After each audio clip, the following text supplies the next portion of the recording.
You kind of owned them in that first half offensively. What changed? Nothing really. I mean, it was just 2 third downs we didn't convert, and that was our only possessions there in the third quarter.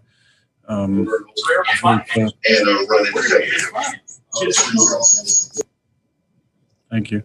Nothing really changed. They brought maybe a couple more pressures, but nothing really different. We just, first one I thought Quez, based on his release, might be expecting back shoulder or even anticipating back shoulder. And we're on the same page. And then the second one, the ball got tipped on a slant to Tay. So I don't think there's really a whole lot of change. They ran man coverage in the first half. We just missed the opportunities there in the third quarter. Ryan Wood. Aaron, what did you see on the final play there to Quez? What was your view of it? And as much as he's, we've talked about consistency with him. He made a couple plays today. It looked like he was finding that consistency after the first couple of weeks. Does it ever get frustrating when the plays go the other way? I have a lot of love for Marquez. I see the guy every single day. I see how much he cares about it, and it happens, unfortunately. A lot of it's fundamentals, carrying the ball, but I've had my fair share of fumbles. It's just bad timing, obviously. I feel like we ran a similar play to EQ earlier in the game and got about 20. Could have been a touchdown maybe if he cut inside, because there's so many guys the other side of the hash, but, we almost scored. And then so a similar play to that. Just trying to get a first down there and reset the downs. Looked like, it was a good play by the nickel. Kind of trying to split Allen and Bobby there. But I think the ball was just a little loose. But that stuff happens. He made a big play at the end of regulation to kind of get us going on 3rd and 10. And disappointed for him, disappointed for us. Bill Huber. Here, I'm not looking for an excuse, or I'm not. I don't know how, but. You guys don't turn it over generally. So when you have 4 turnovers today, do you just say, it's just one of those games it's not going to happen again, or can you not afford to think like that? No, but I think it is an anomaly based on the other 9 games we played. We haven't had more than 2, I don't think, in any other game. A lot of zeros. So, obviously we had a fumbled exchange and a pick and a fumble on kickoff and a fumble in the game. So, uncharacteristic, but they got 6 points off those 4 turnovers, and we cashed in on their turnovers. So our defense deserves a lot of credit for making some good stands there when we turned the ball over. Dave Schrader. Well, the Packers have lost 4 games with Aaron Rodgers in which they led by at least 14 points, and 2 of those came in Rodgers' only 2 visits to Indy. He's 9-5-2 in all other games when leading by 2 touchdowns, and that includes the playoffs. But for some reason, in Naptown, he has struggles. Sports Center, we're almost done. Him and Joey Bosa in L.A. Looking to keep it that way. Push-up before the game, really, Rob? That's what we're doing, reflecting on him like that? For the pool push-up. Yeah, right? All right, Justin Herbert. Tim, as you've gotten to see more and more film on him, what's impressing you about this young guy? Well, I think his command of a more complex offense than he ran in college, and clearly the physical tools are all there for Herbert.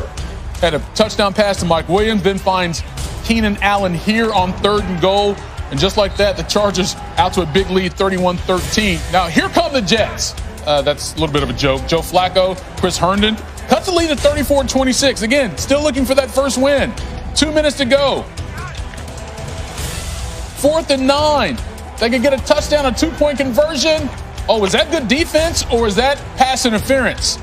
Denzel Mims would probably argue a certain way. Chargers going to win at 34-28. Jets fall to 0-10. And this is the remaining schedule for New York.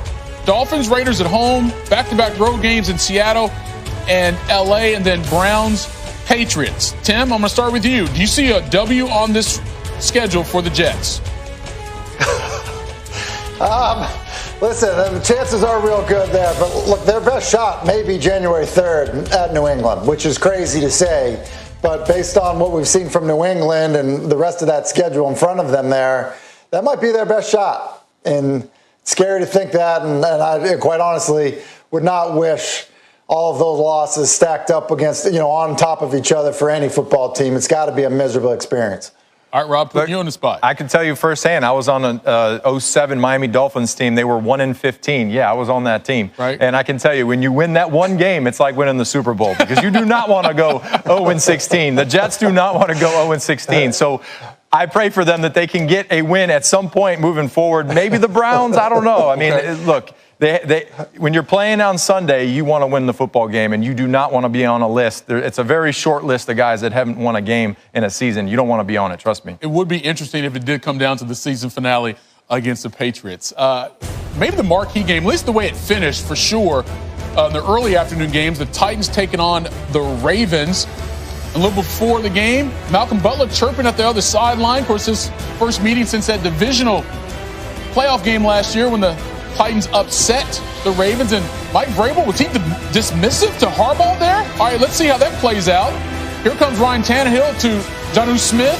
Just like that, Titans take a 7-0 lead. Third quarter here, Lamar Jackson opening up the deep ball. Letting it fly. Little flick of the wrist, and it just goes 31 yards, that's all. Andrews. Mark Andrews picks it up, and then, okay, Lamar. Not caring about Malcolm's personal space. Fourth quarter, Titans down 21-16. Tannehill to A.J. Brown, and Tim, he would not be denied. Wow. I mean, it's an amazing run. I mean, he's had an outstanding rookie season. This year's been good as well, but that was about as impressive as any play he's made. We go to overtime after a field goal by the Ravens, and Derrick Henry's like, let's just go home. 29-yard touchdown. He ran for 133 yards. Titans win at 30-24. But again, drama afterwards. Vrabel wanted a handshake. Harbaugh's like, nah, man, we good. Wow. Okay, I don't know where to start at the beginning or the end. But let's start at the end. Okay, let's start at the end. Okay. With Derrick Henry, Rob. Yep. Look, he's been a workhorse for that squad for a couple years now. We saw what he did in the playoffs to get him past the Ravens. But to give the ball to him in overtime, that's got to be a nice feeling. This felt like an old school battle, right? Just all about hard nose, hit them in the mouth type football. And when you run the ball 28 times for 133 yards and your receivers are not going down, they're running through tackles, scoring touchdowns.